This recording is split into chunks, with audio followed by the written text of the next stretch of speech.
Assalomu alaykum, hurmatli Dimet tizimining foydalanuvchilari. Bugun qo'lda kiritish jurnallarini qanday to'ldirishni ko'rib chiqamiz. Tizimda faqat quyidagi rollarga ega foydalanuvchilar jurnallarni to'ldirishlari mumkin.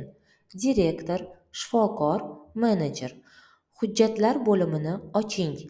Jurnallar uchun ma'lumotlarni kiritish tugmasini bosing. Jurnalni tanlash oynasi ochiladi. Ro'yxatdan kerakli jurnalni tanlang va o'tish tugmasini bosing. Keling, misol sifatida bir nechta jurnallardan foydalangan holda jurnalni to'ldirishni ko'rib chiqamiz. Masalan, 034-sonli laboratoriya tahlil jurnalini tanlaymiz. Har bir jurnalda majburiy maydonlar mavjud, qizil yulduzcha bilan belgilangan. Bizning misolimizda faqat bitta maydon talab qilinadi. Bemor to'liq ismini yoki bemorning med-ID'sini kiriting. Qolgan maydonlar kerak bo'lsa to'ldiriladi.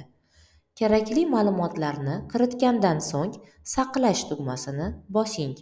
Ochilgan oynada harakatni tasdiqlang.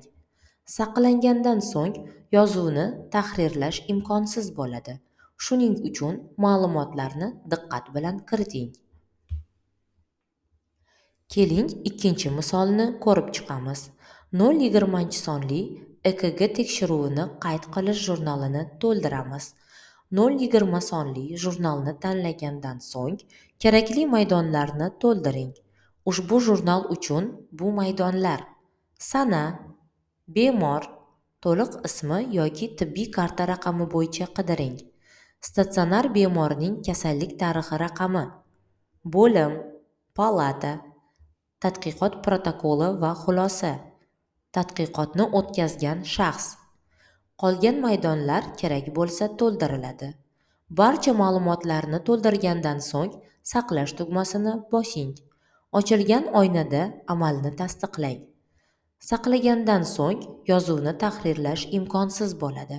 Shuning uchun ma'lumotlarni diqqat bilan kiriting. Yozuv saqlangandan so'ng ikkita variant mavjud. Jurnalga yangi yozuv qo'shish. Buning uchun yozuv qo'shish tugmasini bosing va tizim yangi shaklni ochadi. Yoki saqlangan jurnallarni ko'rish. Jurnallarga o'tish tugmasini bosing va bi.dimet.uz yangi sahifasi ochiladi. E'tibor bering, qo'lda kiritish jurnallari uchun bi.dimet.uzdagi ma'lumotlar jurnaliga yangi yozuv qo'shilgandan keyin 3-5 daqiqa ichida yangilanadi. Agar jurnalga yozuv kiritish vaqtida shifokor yoki direktorning BI akkaunti ochiq bo'lsa, jurnaldagi ma'lumotlar yangilanishi uchun quyidagilar zarur. Jurnalga kiritilgandan 3-5 daqiqa o'tgach, yuqori o'ng burchakdagi 3 ta nuqta ustiga bosing va boshqaruv panelini yangilashni tanlang.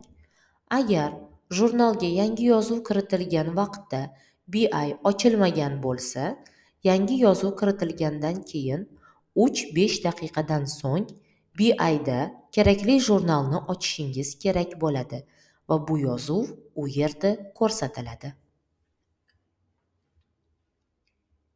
Tabriklaymiz! Qo'lda kiritish jurnallariga yozuvlarni qanday kiritishni muvaffaqiyatli ko'rib chiqdingiz.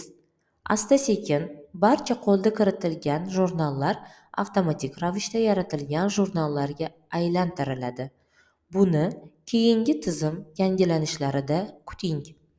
E'tiboringiz uchun rahmat!